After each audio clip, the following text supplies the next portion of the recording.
Empowering listeners from the US to the UK. Live on air with Stephen Cuoco.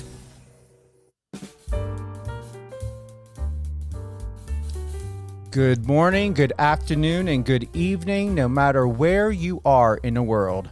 You are listening to Live on Air with Stephen Cuoco on Power 98.5 satellite radio, and Live on Air with Stephen Cuoco is also on Biz Talk Radio. You can find out all great things about Biz Talk Radio at biztalkradio.com. Also, if you're unable to listen to my live interviews on Power 98.5 or on Biz Talk Radio, it's always available on any one of your favorite podcast platforms: iHeartRadio, Spotify, Amazon Music, and Amazon Audible. It's a beautiful day out today. Loving the overcast, rain. It's something that rarely happens here on the, Pacific. Right now I'm in Las Vegas covering a lot of events. I've got FHN magazine coming up. What else is coming up? Super Bowl is coming up. Couple private parties. Tomorrow I'm going to be at Tough Enough, supporting my good friend Miguel Suazo. He's a professional MMA fighter. Looking forward to seeing this. I believe he wins this match. He gets out of the amateur category and goes into pro category, which then he can either go to UFC or he can go to PFL. We will be having him on one of my upcoming shows, and he can just teach and educate and enlighten anyone if you have any questions about how to get into MMA, what it's like to be working with a corporation, any contract questions about money, training, meal preps. I'm going to have Miguel Suazo answer all of those for you. What I am excited about today, I've got Bill McNamara, someone who I've been watching for a very, very long time. Several movies. One you may have heard of, Doing Time on Maple Drive. I believe I had seen that film 5 times. Chasers is another one. That was another huge hit. And then Implicated. I can go on, but here's what stood out to me, and this was something my assistant sent over, and I'm going to highlight this accomplishment. I've never heard of any actor having this accomplishment. Where do we have it, Christina? Okay. Billy has over 165 film and TV appearances. Has your jaw dropped yet? Once again, Bill has over 165 film and TV appearances. I cannot even imagine the work and effort, and he still looks exceptional. I mean, really, really good. It's incredible. Like, this guy has not really aged at all. He just looks timeless. Head on over to his Instagram at William McNamara 108. Once again, William McNamara 108. Bill, welcome to Live on Air with Stephen Cuoco. I said to you before we went live, I'm impressed and never knew that all of these years later, I would be interviewing you and having you on my show. Well, it's great. It's great to be on your show, and I do appreciate the kind words. So yeah, I'm very honored to be on your show. I've got to ask this question: what has sustained you throughout these decades to continue? I mean, you're still working on projects. How are you accomplishing this? Well, it is an interesting and definitely a long career. Would I do things differently in retrospect? Yes, but I'm a survivor. I'm still making a living as an actor. but I will say that the opportunities now are much more difficult to come by. And so, I can't complain. I have to be grateful because I'm making a living doing acting what I love, which is hard to do, for the since 1985 or 86, I believe is when I started. Just dropped out of college actually to do it.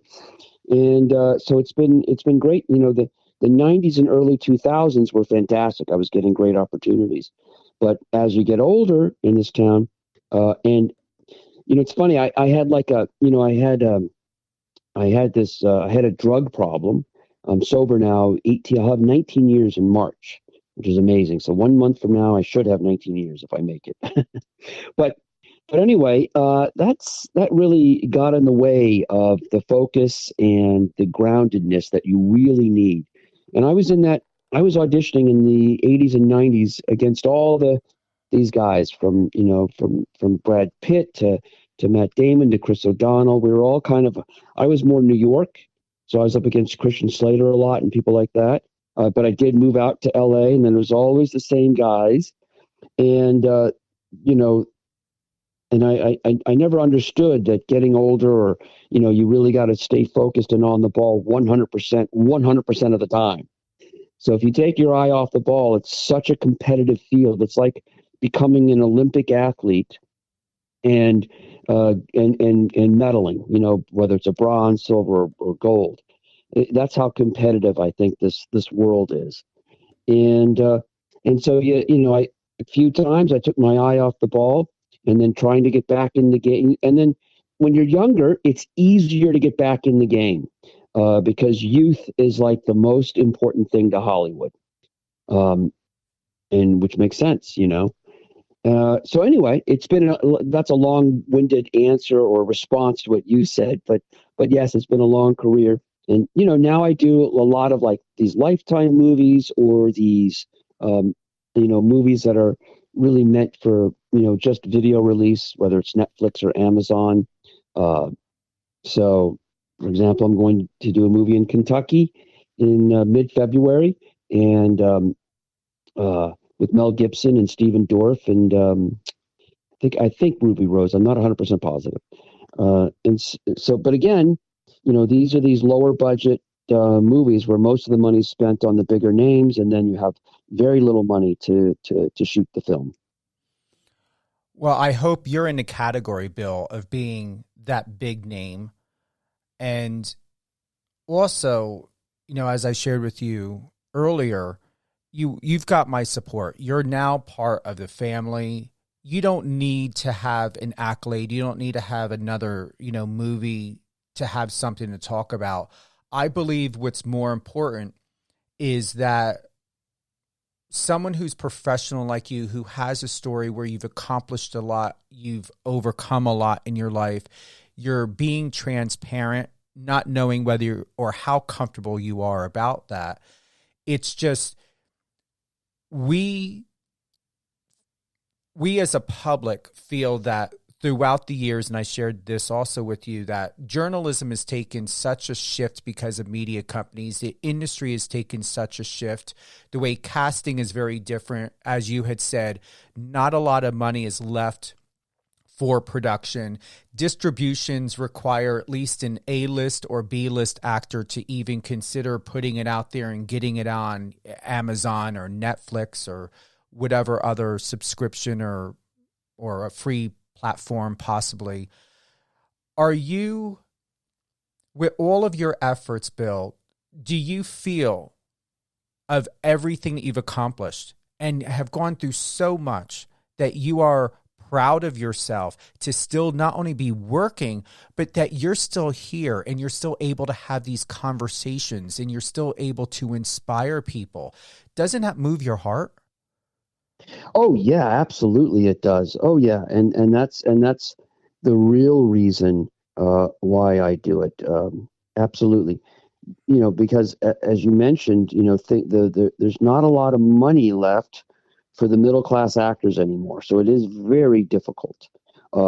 And I obviously, if I didn't love what I did and love the giving back, how good that makes me feel, I probably would, become a real estate agent like most of my friends have done.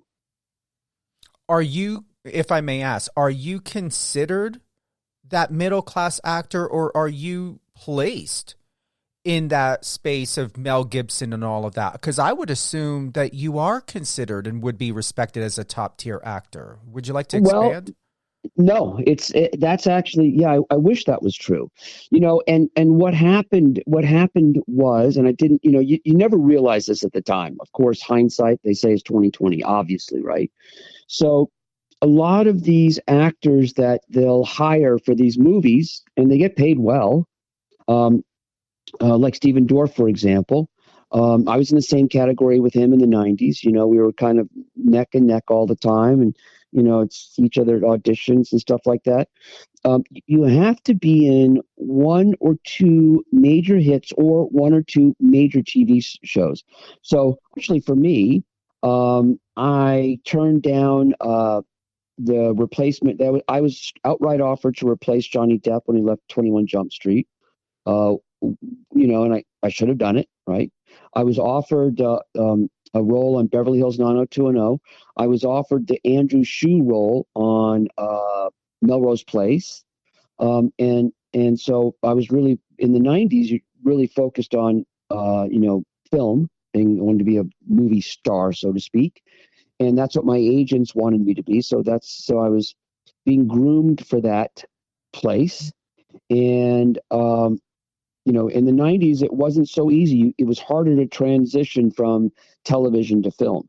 Now everything's flipped upside down. Now the TV shows, some of these great shows, are bigger and better than most movies. And these TV stars become huge. It's easy for them to be. In fact, they want TV stars in movies now. So, I missed the boat in a few areas. And while some of the movies were, nice hits, small hits, like Stealing Home with Jodie Foster was my first big movie that I got, that's when CAA called me and took me on. So no, I'm like in the middle class range now.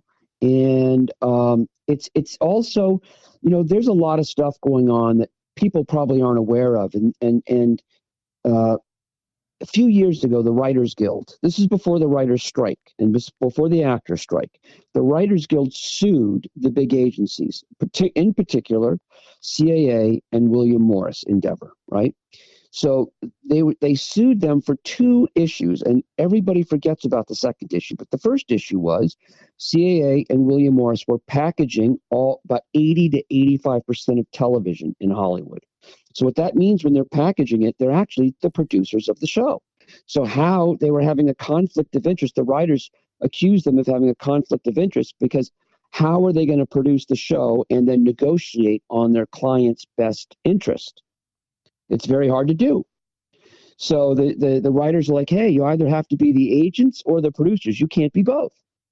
And the second issue was that what happened was, because William Morris and CAA controlled most of television, all the writer rooms were populated by their clients.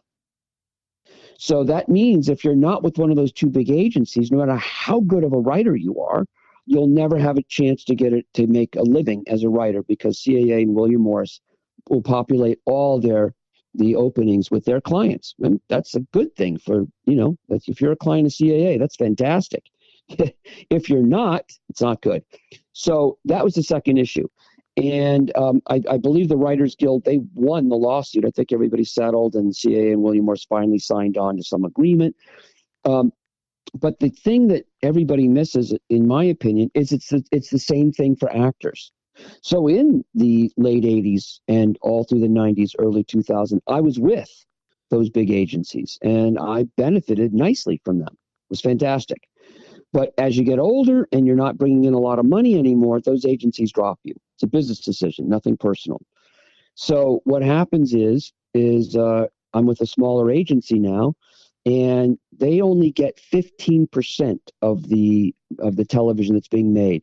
And you've got thousands upon thousands of actors now, because of self-tapes, applying for those roles, auditioning for those roles. So it's a very, things have completely changed. And who knows, with AI, 2 to 3 years, they might be able to populate entire films and TV shows with AI actors. Who knows? So yeah, things are changing. What I like, you brought up so many good gems, Bill. One, the politics, real, it's got to change. Without professionals like you, these Right. companies would not exist. The problem is they still believe, and I know, I've been in this for over 30 years. We've been in about the same time, give or take or so. You may have been longer, I would say. And it's the attitude and thoughts process of everyone is expendable. There's always going to be somebody there believing that someone's going to be desperate enough to do the role, to do That's the right. job, either for free or for barely anything. And That's honestly, right. there still are people that will line up and they will do that. That's right. That's right. That's exactly right. And so it's way more difficult. I work 10 times harder now, and I only make 10% of what I used to make. So I'm working 10 times harder, and basically getting by.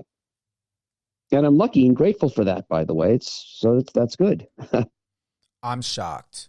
I would never had thought that you were not in a certain specific category. Your work is really good.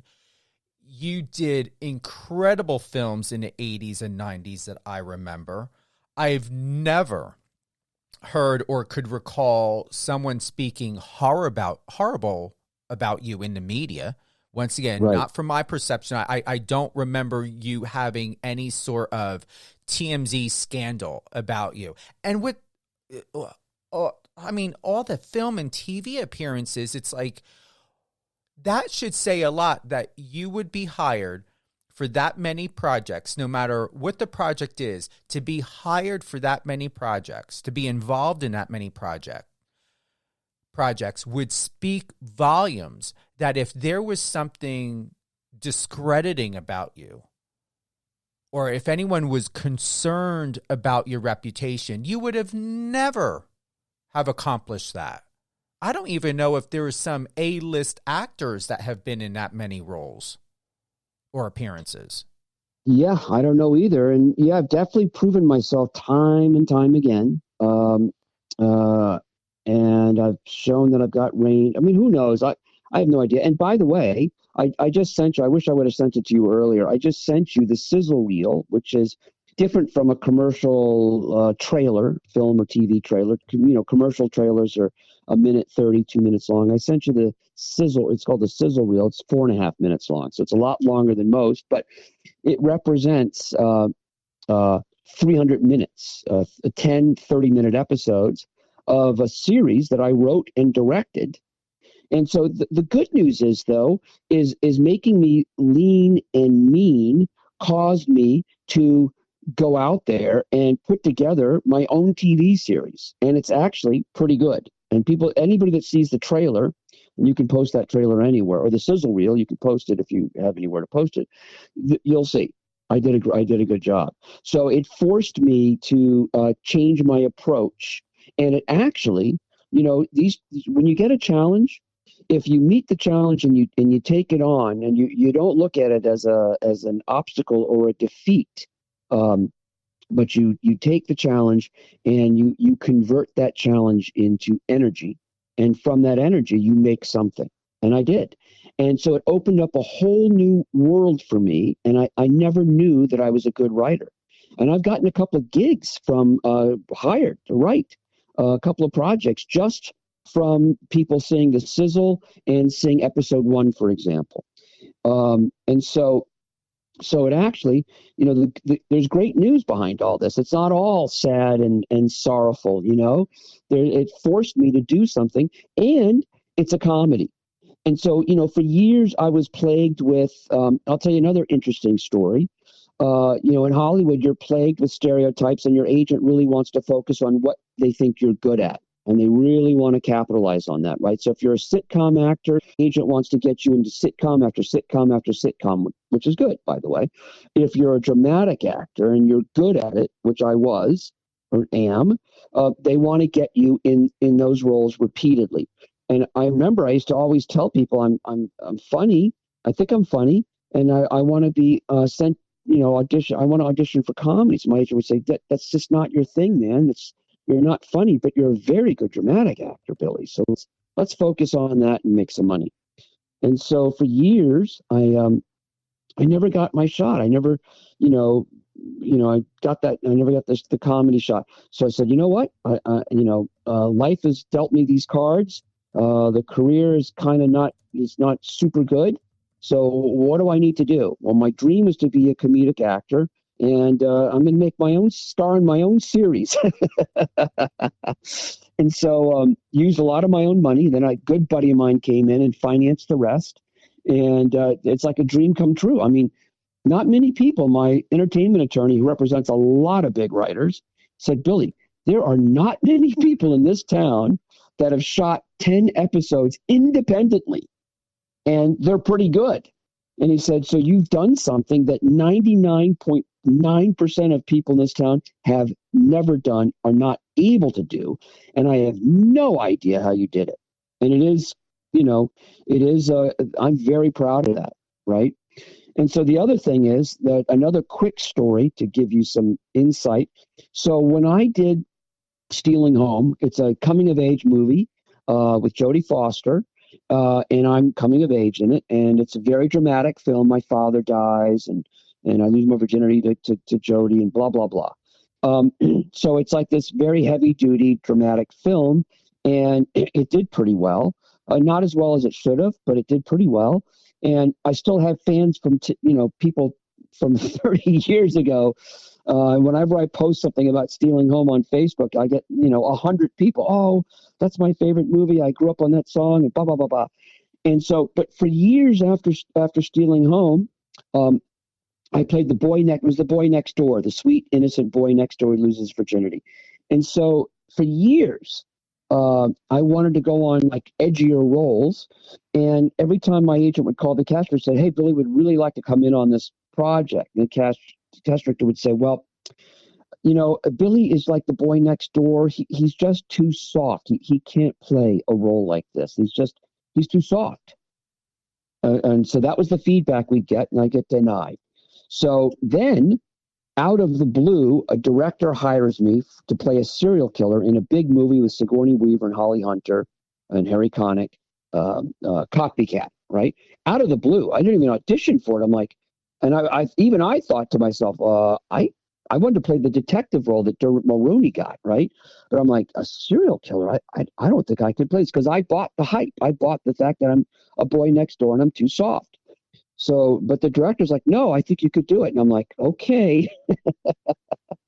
And I did it. And it's a very dark, interesting performance, which I got a lot of accolades for. And so then, then when my agent was trying to, put me forward for leading man roles, the good guy, right? The cast director would say, no, I saw Copycat. Billy is way too dark. He did that. He was too good in that performance.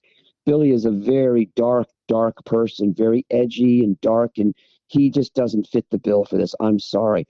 So no matter what you do in Hollywood, it's like, I'm sorry, it's crazy. Either way, no matter what anyone else's opinion is, and just to let you know, have been, while you're sharing, Bill, I've got your screener here, the Trouble series. Okay. One, as I've been listening and taking and absorbing what you're sharing, what I've been doing is I've been comparing, if that's the right word. What I've been doing is objectively taking in what you're saying, watching this in silent, I was taught by a casting director and an acting coach that at times when you're wanting to learn something and to feel the scene, have it on mute. And you can learn so... That's my technique. Is that your technique too? I love it. Yes. Genius. And that is absolutely right. So I've been watching this on silent, listening to your truth, and I'm going to tell you from the heart, no BS, from the heart, there is no mistake in my belief. There is no mistake for what you've gone through and experienced in your life, because what I am watching right now and what is in front of me has prepared you perfectly for this. Yes. I feel it. I am receiving so much more watching it in silence, and I still have it playing. I can feel this without even hearing what you or anyone else is saying, and it's powerful. Yes. And I'm saying that from a publicist perspective, that this is, I'm going to say genius in a way, because this captures you. This is about Bill McNamara. This is about you owning your power, taking control, but also I feel that there's a sense of generosity and camaraderie, how you are giving yourself and other people permission to get out of your head and just be available to just be. Yes, that's right. Yes, fantastic. Thank you. You get it. It's amazing. It's fantastic. I like how you just brightened up, and when I told you about that technique that I still do of watching things in silence, you're the first person who has agreed that that's something you have learned and done as well. That's right. Yep. I went to my own drama school. I couldn't. I dropped out of Columbia in New York, and because I started getting a lot of success as an actor and traveling so much, I couldn't keep up with school. But I always wanted to go to a great drama school, and I actually applied and auditioned for LAMDA, London Academy, Music and Dramatic Arts. I actually got accepted, but I got another movie, so I'm like, all right, I'm going to stick to this. So I always did want to go to a drama school, a real one, NYU Tisch School of the Arts or one of these schools. But I didn't, and so I had to do exactly what you're talking about. I had to train myself, and I did find great acting teachers in New York and LA. But one of the techniques I do to learn is I'll watch, whether it's De Niro or Hoffman or any of my favorite actors, I'll watch the whole movie in silence, because I'll see, because I watch, and that's where I learned so much. Mm-hmm. It's a great way that if you can't afford drama school, there's a million ways to make yourself a great actor. And that's one of them. And I've learned many great ways, many great techniques, so much so that I'm in demand as an acting coach in LA. In fact, this morning I had to change. I forgot, I forgot about our interview at 10. But so I had an acting student at 9:30. So I had to call him. I had to do it on Zoom because he's in Vegas. And I had to call him and say, hey, buddy, I'm doing a radio show today at 10. So I can't do it. He goes, well, can you do earlier? So I'm sure I can do right now, 8:30. So we did 8:30 to 9:45. And so there's these things I teach these younger people. And that's one of the things. That's one of my techniques. I have them watch at least scenes on YouTube from great movies and great performances in silence, on mute. And boy, they get it. Isn't that something? Yeah, it's just fantastic. What's going to be happening with your series? I did email you back, letting you know I received it, looking to get more information, if there's a bio, if there's a press release, if there's anything on it. Is this going on a network? Can you expand more, Bill, on what's happening? Yeah. So what we're doing now is, the actor strike and the writer strike really shut down the industry tremendously. And there's good news and bad news for our project. The good news is the town is lacking content due to like a 6-month or 7-month hold on production. And even writers couldn't write or develop anything. So that's the good news.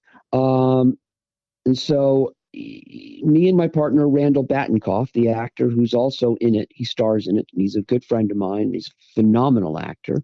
And if you look up his resume, you'll see he's got an A+ resume as well.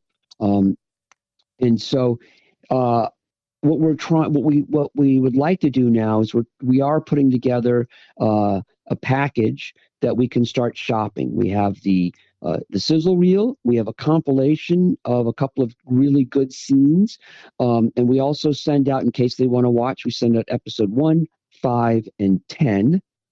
And then we have all 10 episodes if they really want to watch, which somebody actually this weekend is doing. And we also have a really fantastic lookbook/Bible. A Bible is your episodes for season 1 in summaries, little summaries, and we've gone as far as we've done the Bible summaries for season 2. So what we really want to do, and we're not looking for a lot of money up front, just to cover our costs. But we're looking for a commitment for a second season. So we're asking a lot, but we believe that we have a really good product. It's very inexpensive to make, and I get a lot of cameos from friends like Billy Baldwin, great actors and well-known actors. R.J. Wagner, for example, right? And so we want to continue in season 2 and get all these great, our friends between me and Randall to do cameos, and they will, and they do. So it's, I think we have a really good package here. And the other thing that we want to do, maybe I should talk to you about this, is we want to get we probably have to make shorter, take the 4 minutes and cut it down to like 30-second or 20-second spots, and then try to get some social media exposure, or make it viral.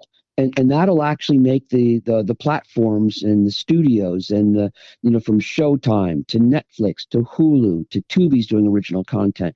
So we may need to have a viral video that helps us get in the door, because again, it's like the mafia in Hollywood, trying to sell 10 episodes. If you're not a made man, if you're not a well-known showrunner, no matter how good your show is, there's guardians at the gate that don't even let you in to meet, to get it to the right people. So everything's a challenge. And you're right, because that's just like anything else. It's all about memberships, Yes. How much money are you paying to the Chamber of Congress that would get you to meet either the local senator or local sports team owners? Everything is membership. Yes. Everything is membership. That's right. So that's what we're up against, and it's nonstop, but it keeps you alive. It's energizing. And it's exciting, to be a creator when we're doing this. And Randall and I are, he's got another TV series that he wrote with his wife that they had me come in and rewrite, and we're reshooting a bunch of scenes, which are great. So, the creative thing is the fuel that keeps me going, being creative and having that it's just so fun and energizing to be a creator. Have you thought, and you've got my private personal number, you call me anytime, FaceTime me, whatever it works. Seriously, I'm here. I understand your position and what you're looking for. I've got to ask from a publicist perspective, when we're looking at social media, and here's the thing, if you were to ask Stephen, do you think the sizzle reel is too long? I'm going to say at first, I was surprised that it's near 4 minutes and 45 seconds. Yes. The thing of it is there's so much. What made sense is I watched it in silence twice while listening with you. Yeah, I'm a fast processor. I know how to take Google and Chat GPT and put that together. That's how my brain works. Wow. Okay. I'm serious. And I'm East Coast too. I'm from New Jersey, so I've got that speed. All right. Right. The sizzle reel in itself for it makes sense for it to be that long, because there's so many, if it's the word nuances, or I would say there's so many great aspects that I can tell about this series, where I'm going to honestly say, once again, from a journalist, media, PR perspective, I don't feel it's too much, especially when we're looking and considering investors or sponsors or whatever else. We Right. do know that within this day and age, our generation, Bill, attention span was 25 to 30 minutes. Yes, we could use, to go back what you had said before, we only needed maybe about 60 to 120 minutes, if that's right, like a minute to 2 minutes and 30 seconds to really Yes. compact it all to know where to go. Now Yes. with the attention span, and this has been assessed, it's 1.6 to 2.9 seconds. So we went from 25 to 30 minutes to 1.6 to 2.9 seconds. Wow. When it comes to Instagram and TikTok, it is known for aiming for any sort of sizzle reel to make it between 15 to 60 seconds. So you've got 4 minutes and 45 seconds. Yes. The question is what of 4 minutes and 45 minutes of 15 to 60 seconds can you or your team use to put together short videos or short mini series clips, let's say 3 for TikTok, because TikTok is where it's at, for promotional marketing purposes. So that's my recommendation for where social media is at, the attention span, and to understand what the goal is for the call to action that you're looking for your series Trouble. What will that 15 to 60 seconds look, feel, and sound like? Once again, TikTok is where it is at. Instagram is now the new IMDb. So Instagram, if it's for booking for musicians or casting directors, to where, having been in casting, and even at times when someone wants to cast me, they're contacting me through Instagram, which once again, I consider the new IMDb. However, when we think of products and services, which you could fall into that product and service category, TikTok is it. So with sharing that, have you looked into TikTok? What are your thoughts in comparison, Bill, to TikTok and Instagram? And have you had these conversations? Yes. Randall and I have talked about this. Randall, my partner, really, it was his brother-in-law that did the financing. He was pretty wealthy. They want to go first. They want to try to get a deal.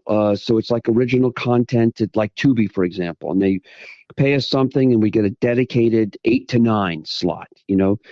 That's our first choice. And of course, it'd be great to get on Showtime or HBO. And we did send it. HBO was interested and they did look at it last week. We haven't heard from them though, so it could be good or bad. I don't know. So we would like to get. Our first choice would be to try to get a platform, and then they do all the marketing, right? They have a whole marketing division. And if that doesn't work, and maybe in coordination, do a little bit of social media marketing now, like I said before, to get a little bit of heat on it. If all of a sudden it's racking up views on YouTube and TikTok and Instagram, and a couple of executives see it like, wow, I just saw this crazy thing on Instagram. Let's contact this guy. It's got 240,000 views, in 2 days, something like that, right? That would be, so that's great. And then the last thing that we would do, and it is definitely an option, and it might be the best. Again, we might be forced. The force might be forcing us into a direction where we self-distribute it, and we put it out on 2 or 3 of the big platforms, and which you can do now these days, and then we do the marketing, and we do some heavy duty. We have to spend a little bit of money, and do the marketing, and maybe hire a few social media stars. And we have a few we have 3 or 4 in the show. We got Lindsay Pila, she's got 11 million followers. Nikki Lee, she's got about, between all her different platforms, probably 5 million. The Russian girl, she's got a couple of million. So we have a couple of people already in that world. So we just haven't pulled the trigger on that yet. And then, of course, yes, making those 15 to 20 second videos. And I did recently, I hope I saved it, I found an amazing AI site that you upload your video to, or any YouTube video, by the way, and it cuts little 15-second trailers for you. and they were pretty good. I was like, wow. I uploaded that 4.5-minute sizzle reel. The only thing it didn't do is it didn't frame it correctly. So it was weird. The framing was weird, but everything else was like, it was great. It was taking these really great moments and adding dialogue to it. It's kind of was like, wow, it was so impressive. I would say, and here's just a couple things. I have known people who've gone in, taken it direct to distribution. There's no way you would have a problem not getting it into distribution. Right.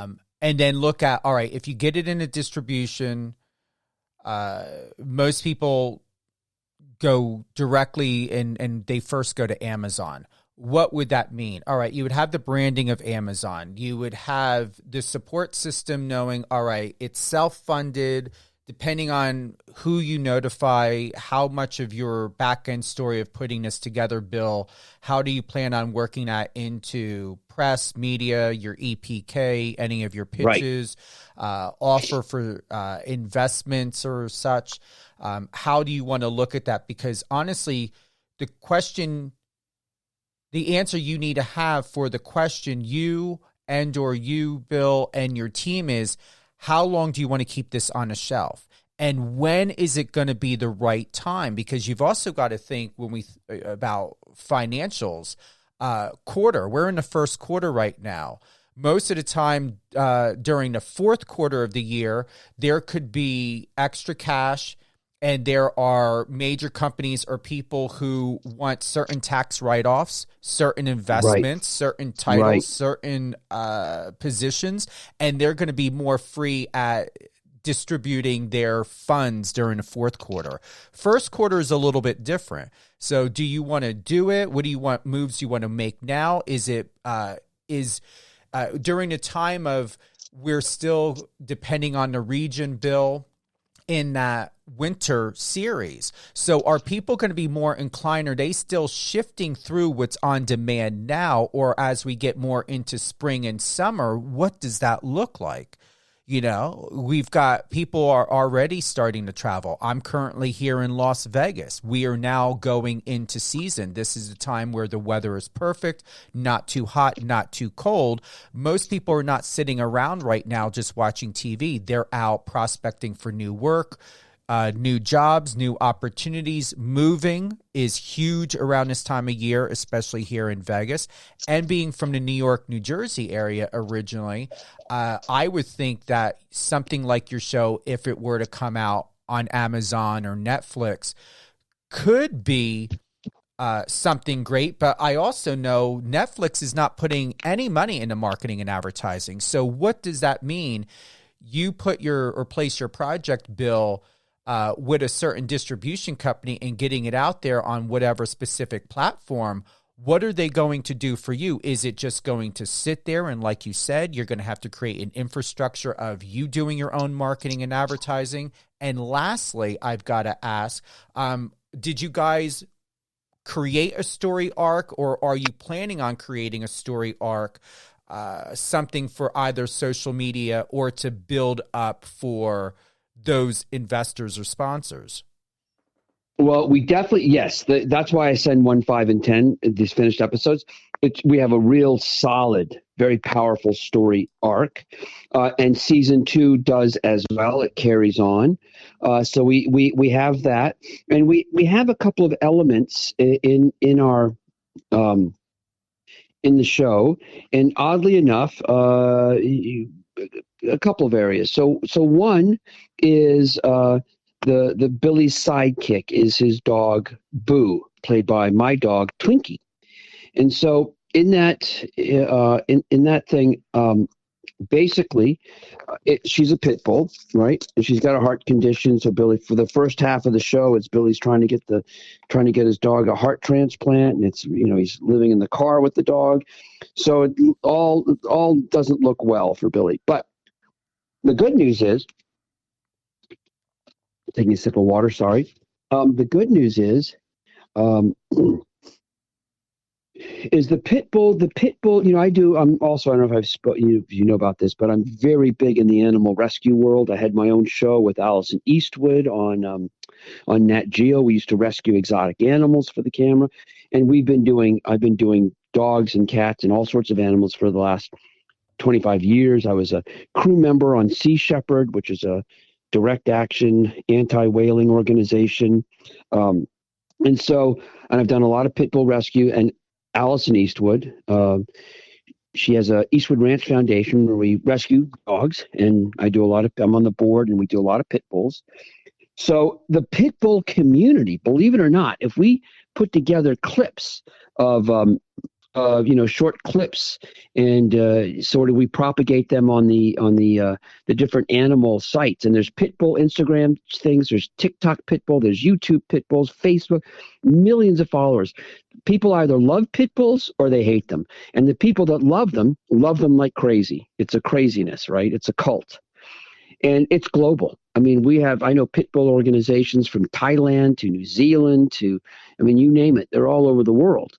And so that would be one area that I think that we would, try to exploit in the positive sense of exploit, people that love pit bulls. And here's a show that stars a pit bull. It's kind of unusual. And then, Billy's character, we find out in the beginning, Billy's character is missing from Hollywood. He's the has-been actor who's been missing for 10 years. And most actors, they've been missing, it's like, oh, he had a drug problem, or oh, he went crazy, or oh, he took a job at Starbucks, or whatever. Well, in Billy's world, he believes he was abducted by aliens and was gone for 10 years. That's what screwed up his career. So it wasn't a drug addiction. It was, where have you been, Billy? Outer space? Yeah, sort of. Yeah, I got abducted by aliens. Oh, wow. Okay, pal. Good to see you. Good luck. It's original. Yeah. Not many people. Most people say, well, I had a drug problem and did this and that. Not Billy. Nope. He was taken to outer space for 10 years and withheld from doing acting jobs. So I let me tell you something. The way the world is, I don't consider it far-fetched, because there are many people that may not dismiss that, because honestly, Bill, there are a lot of people that do believe in those scenarios. So I think that you can get away with telling and sharing the narrative and context however you choose to. Yes, exactly. And that's another avenue to exploit. It's like now UFOs and aliens and abductions they're in mainstream media now. So, the show opens up, says based on a true story, unfortunately, based on a true story. And so it's, so that's another area to, that I can talk about, because I've had a lot of experiences with UFOs. Spent a year chasing them in upstate New York and out in Hudson Valley. Oh, really? And, they were all over. I thought I was going crazy, and I couldn't tell anybody about it, because my mom and my family and friends would think I was doing drugs again. So I've been sober. I'm in AA. I go to AA almost, every day. I do it for the last 18 years. So I was definitely sober, but I was seeing crazy things. And then I thought, I can't really tell anybody about this, because they're going to think I'm doing drugs again. I'm running around chasing, hallucinating. Now, here's the thing. That stuff is real. And if you ever want to have a conversation about it, it's real. Exactly. And so I could go on Coast to Coast, for example, and talk about it and push my TV series. It's about a guy who got abducted by aliens. So there's so many avenues that we can take for the, for marketing of the show, right? And you have another thing. How many shows have a transgender girl as she becomes my girlfriend towards the end? We're friends in the beginning. And I've got a crazy ex-girlfriend that just ruins my life constantly. And Claudia Cherez, she's a well-known transgender. And she kind of comes in and saves the day. And she's the only person that stands by me by the end of the show, episode 10. And then season 2, it's all about me and her having a great life. So that's a whole other thing. The LGBTQ community could be included in the marketing of this. There's so many areas that you can go, and it reminds me of when we digress a little bit back to discussing social media. What I would like to see is you sitting down with any of these co-parts and do a B-roll and sit there to add in I would say like maybe the 30 seconds of conversation back and forth to where you're talking about the dog, you're talking about aliens or something, and then add into the rest of it part of in the call to action of the sizzle reel. That's what I would like to see. I believe to add in strategically good music, you doing a B-roll where you're in a studio or sitting down with someone else that's part of the project or someone else that's working with dogs or the Pitbull organization, and then tie it in. This way you're explaining, it makes sense, and it's not just speaking at the audience. You're speaking to them because we've got commentary and we've got content wrapped up in 2 minutes or in some seconds. Yes, and that's one of the plans and the things we want to do. Absolutely right. We want to do a little B-roll, EPK, behind the scenes, and kind of going in depth. You're right, and then that can be propagated as well. When we think about updating to current trends, what's in current trends, you spoke on it. You brought up, the pit bull. And I just want to put this on reference that I had a pit bull at one time. And pit bulls, like any dog, even Doberman, my family we had German Shepherds, Dobermans. I also had a pit bull. And they are very, is the word, Bill, docile? Like they're calm. They're not this stereotype that people make them out to be unless they're trained that way. And when you consider this, I've had small dogs too. I had a miniature pinscher, and I'm going to tell you, my miniature pinscher, and anyone who knows poodles, they can be the most aggressive and nasty animals, even raised in, like my Tara, she was territorial. I don't understand why she was that way. I didn't train her or raise her to be that way, but it was all about her. She did not like other dogs in a house. If she did not have the center of attention, she made it very clear, and she was snippy to other animals. She was not a problem to children, and I could trust her around children and other adults. I will say, though, that she was snooty. And if someone was too aggressive with her, she would nip. But I'm going to tell you, those little Chihuahuas and them other little teeny tiny dogs. That's right. I think that they can be the most nastiest animals, which I don't understand why. I just went out for a walk literally 2 days ago, Bill, and this one guy was walking his little Chihuahua dog, at least that's what it looked like, and the thing literally was trying to lunge at me, and the guy was just there, now, don't do that, like very passive. And it's like, you can tell that this little dog ran the family, and no wonder why. And do I believe that those dogs would attack and bite? Absolutely. So it's amazing where people's mindsets are, that the bigger the dog, and if it has any defense mechanisms or territory mechanisms or protection mechanisms, it is a danger. That dog, oh my God. But what's the difference with these little scrappy animals or one? That's right. That's right. Yeah. No one asked that. Nobody, I know. I know. I was going to say these little scrappy mutts because honestly, even if they're purebreds, I mean, I worked as a vet tech in a no-kill animal shelter over at Dr. Blease in New Jersey. Oh, wow. And, I've seen all kinds, but I'm going to tell you from my experience of having animals and working with animals professionally, the smaller ones can be the most unpredictable and the most aggressive and hostile than any of the big ones that we got in. Normally, any of the big ones, especially the ones that were abused, and we got a lot of pit bulls in. I remember we got at least 5 pit bulls in that were neglected, abused, left outside, all of that. They came in, they were timid, they were shy, but they warmed up very quickly. When we were to get something like a Shih Tzu or a Pomeranian, even if it was a mixed breed or a Bichon, we had this one, what was it, Bill? It was a Shih Tzu.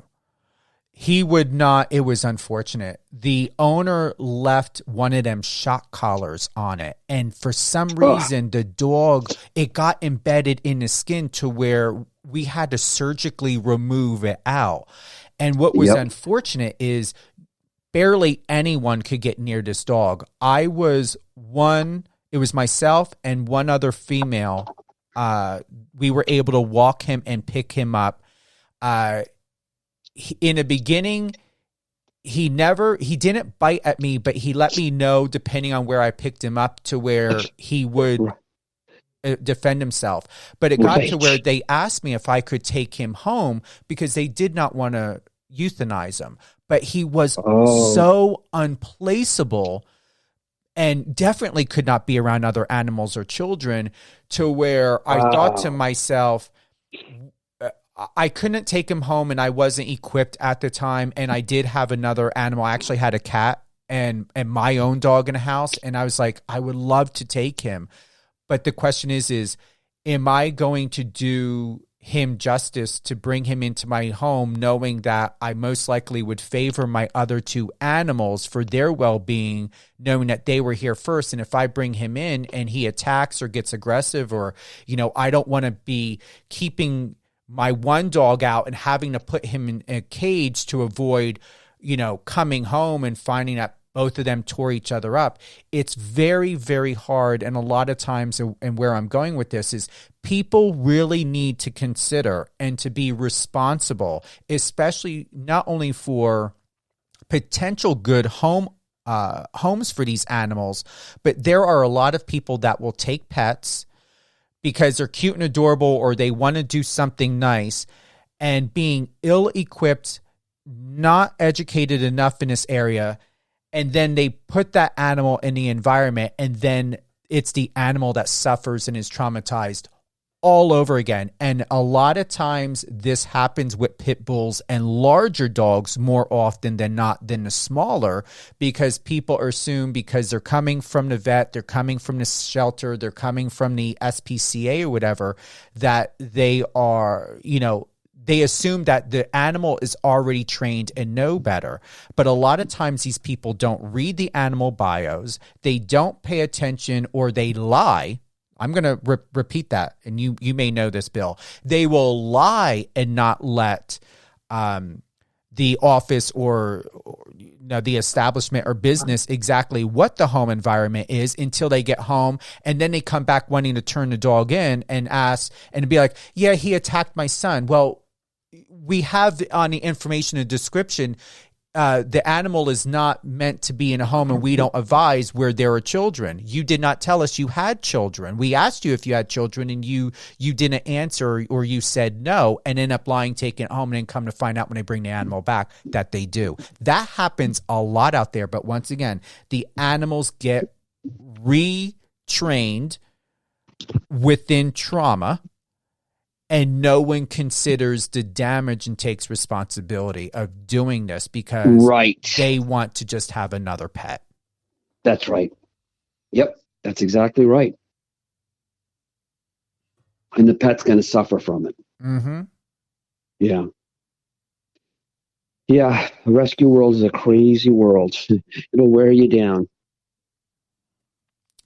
So with that, once again, and thank you for listening, Bill, and sharing your input on that, is understanding trends, understanding what's going on, being responsible when we think about timing, when we think about resourcing, when we think about delivering the information. We really want to understand, especially with your projects, what you're doing for the animals.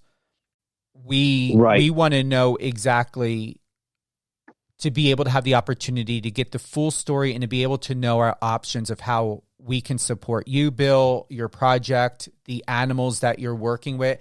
And can you share with us, and I believe it's on your Instagram, what is the organization, or what is the pit bull that you're working with, this company or so? Well, yes, actually, it's probably not. I need to do a link tree on my, I'm going to do a link tree on my Instagram, which I keep forgetting. It's so the organization here in LA is called that we rescue dogs, cats, and pretty much we focus on dogs and cats now. Eastwood Ranch Foundation, founded by Allison Eastwood, who's Clint Eastwood's daughter, of course. And so we're just finishing building the facility in Agora Hills. It's going to be a large adoption center, and the animals will kind of be allowed to run freely. There'll be a dog area and there'll be a cat area, indoors and outdoors. And so we'll have, that should be done in probably 3 months. Mm-hmm. And meanwhile, we're still rescuing and placing animals, dogs and cats all the time. Mostly dogs, I guess, right now. And, unfortunately, but until the facility is done, we have to board a lot of the euthanasia, put to sleep, the PTS list, they call it, put to sleep. And we'll board them at a facility. Not the best thing in the world because they're kind of in a small room, and they get like 30 minutes of exercise outside the room a day. So it's not the best, better than dying.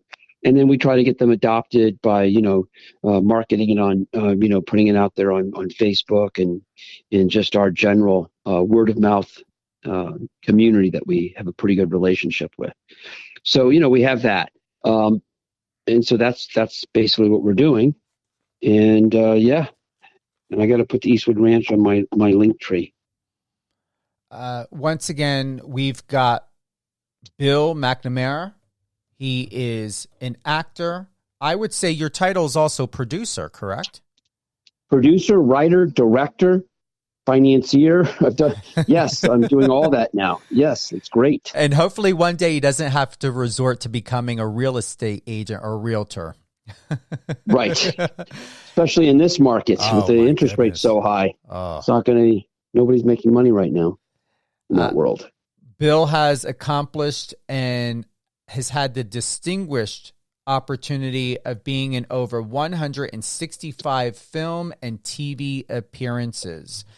The link you already have on your Instagram, and those who want to learn more and to get involved with Bill and his projects, head on over to his Instagram at William McNamara 108. Once again, William McNamara 108. The link you do have on your Instagram, Bill, goes to This Is My Story, Adopt Me. It's to the Instagram page, mystery_4_A_forever_home. Is that tied into what you were sharing? Yes, I got to change that. That's a dog that just got adopted. So that got rescued. Yeah, it was on the euthanasia list. So I actually used that as the only link on there to try to really focus all energy and attention. And that dog now is safe. And I did post that on Instagram. So you're right. I need to get that link down and put up my old links on Linktree. So yeah, I was trying. That was like an emergency situation. 48 hours before the dog was going to be put to sleep. So I did an Instagram and Facebook post, and then I just put the only link you can get from my pages was the link to that to help that dog, and that dog is now rescued and safe. And unless things, which I know Instagram is constantly changing stuff up, Bill, in your bio, just know that we can no longer copy and paste links that are placed in the bio. So just for bio purposes, put whatever you want, even information about your new series, Trouble. Put that in your bio, and then any links you want us to click on or to go to and to support or to learn any information about what you're doing or what you're supporting, just have that in your link tree so we can view that. Got it. And then so go ahead. So the link tree, so you can click. You're allowed to have like one link that you can click on Instagram, right? So that's why you have link tree. Is that correct, or am I wrong? So let me go to your Instagram. So where we are at now is, and I've got to pull you up because I know we're following each other on my United Angels Dream, my public relations and media page. Yes. So let's see, William. All right. So in your, what you're allowed up to is 5 links with Instagram. When it comes to your Instagram, though, in the bio section, it was placed with the link. We cannot copy or paste on that. You'll see it. It's in white. When we are able to click on a link, it's going to be in the color blue.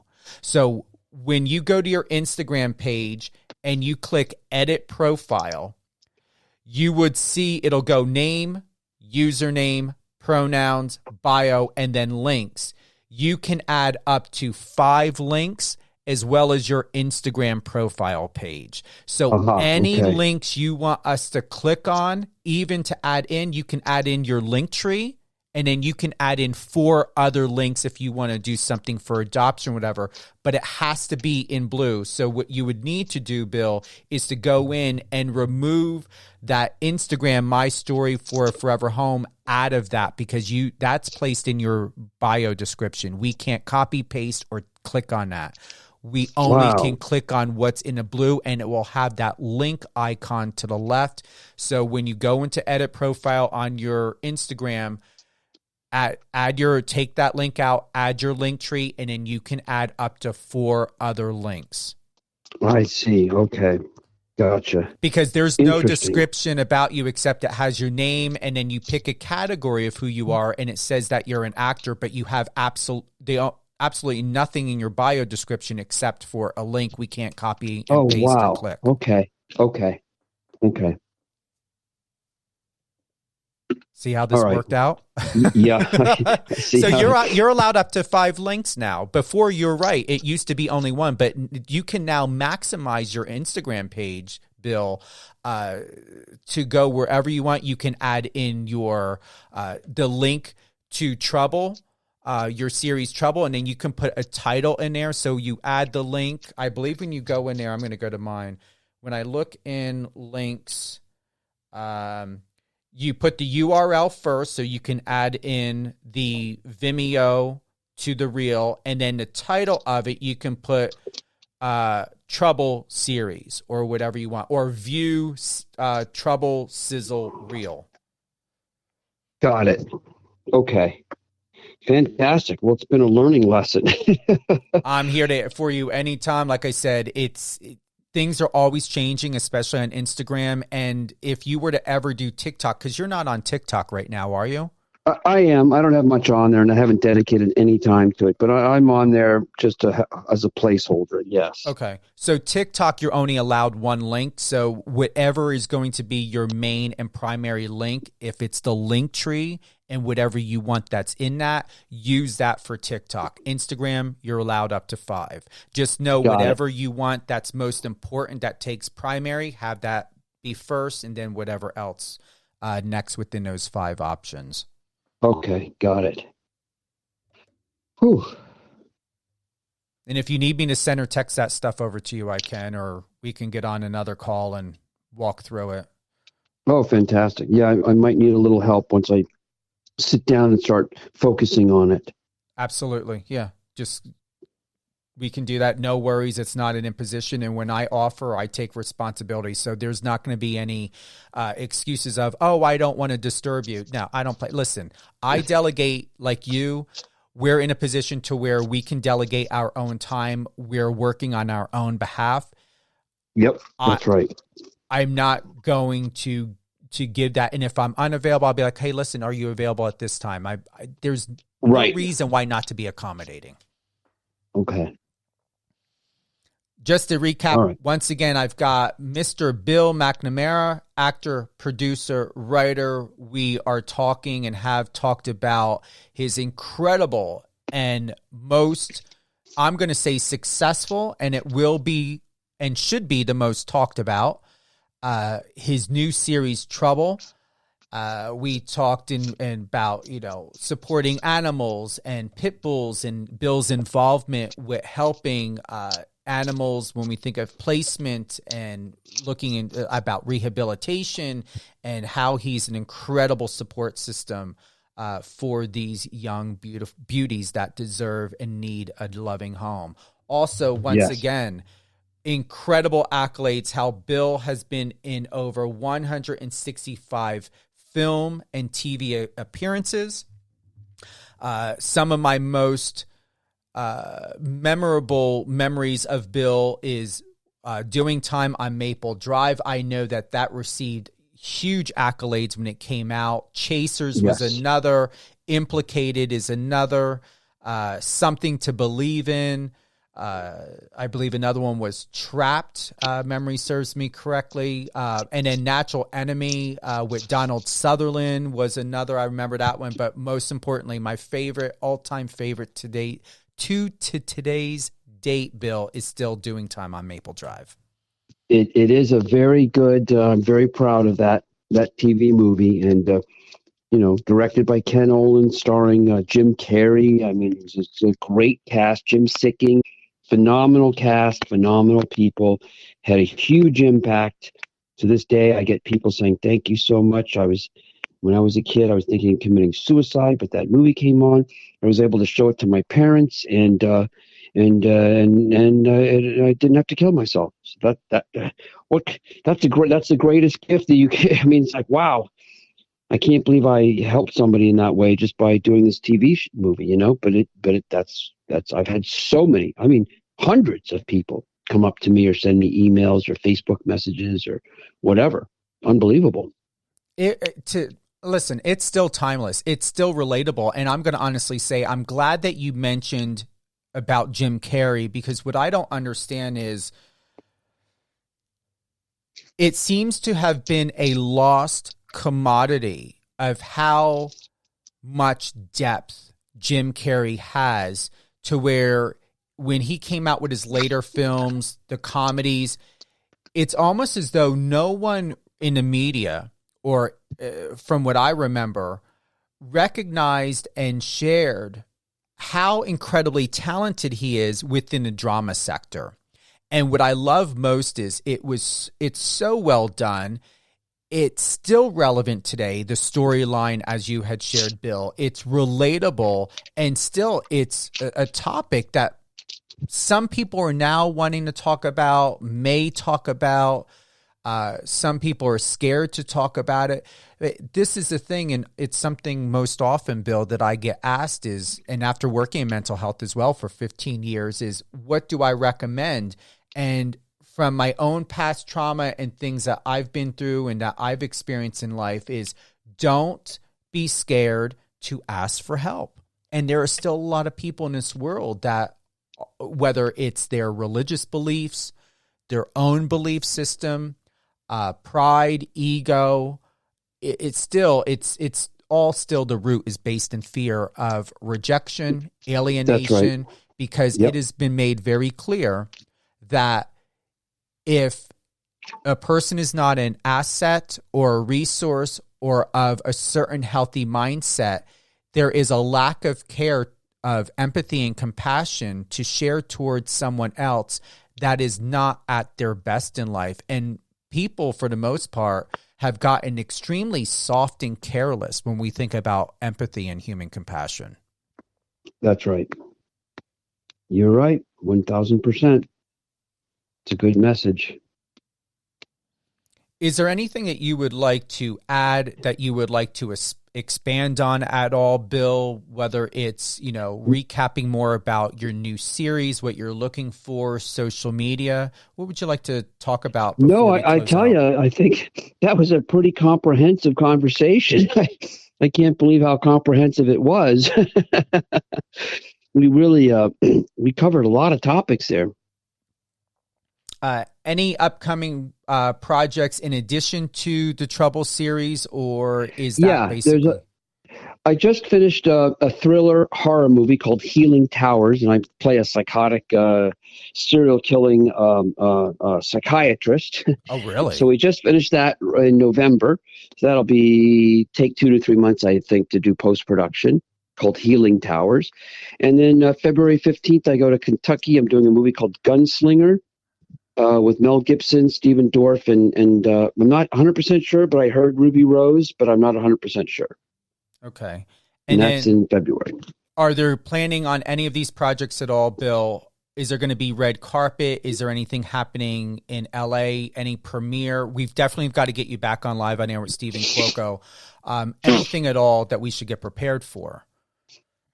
I believe that Healing Towers will have a red carpet event. I'm pretty sure that they will, but that's going to be 3-4 months away. I mean, they're because the holidays kind of slowed down their with the editor and stuff like that. So the editor's not coming back on board until now, February. So it's probably, I would say, 4 months away.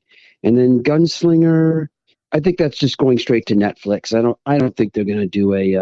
They might. I don't know though for sure, but I'm not sure. Okay. Bill, thank you so much for being with us today. Thank you. Live on air with Stephen Cuoco, and I'm excited for you. You're doing. Thank you great so things. much. You're welcome. Thank you. So it was a great interview. Thank you so much. A lot of simpatico.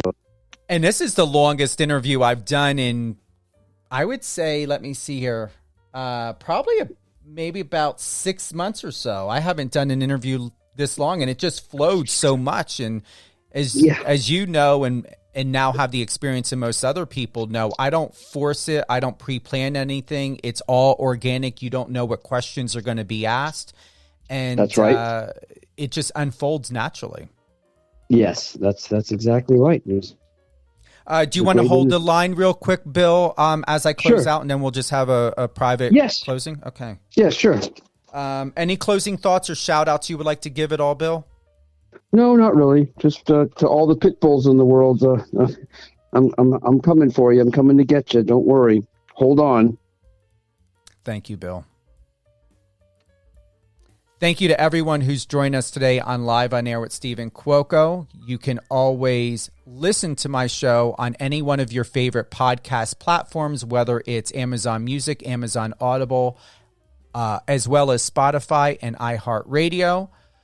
For all things Live on Air with Stephen Cuoco, you can listen to any one of my shows on Power 98.5 satellite radio. That's power985.com. You can download the app, tune in on Alexa. Power 98.5 is also available on Amazon Music. It is everywhere it's free. It streams live on 6-7 other platforms such as Streama, StreamInner, MyTuner, and more. Also, I have the great honor to share with you that Live on Air with Stephen Cuoco is officially on Biz Talk Radio. Biz Talk Radio has a lot of great shows, great hosts on air, and my show airs weekdays at 8 a.m., 12 p.m., and 5 p.m. Eastern, Saturdays at 10 a.m. Eastern, and Sunday at 9 p.m. Eastern. If you'd like to be a guest on a show, if you have any reviews, comments, or just want to say hello, you can reach out to me at unitedangelsdream.com, unitedangelsdream@gmail.com as well. All things Stephen Cuoco, whether it's public relations or media, stephencuoco.com. That's STEVENCUOCO.com. Once again, biztalkradio.com as well as power985.com. Have a great day. Do well. Live well. Support your local community. Get involved in any local organization or company to help your fellow man, any nonprofits, wherever you can support the SPCA, any no-kill animal shelters if you have them in your local area. Whatever you can do, even to show support, offer dog food, cat food, be that support system. Have a wonderful week and holiday.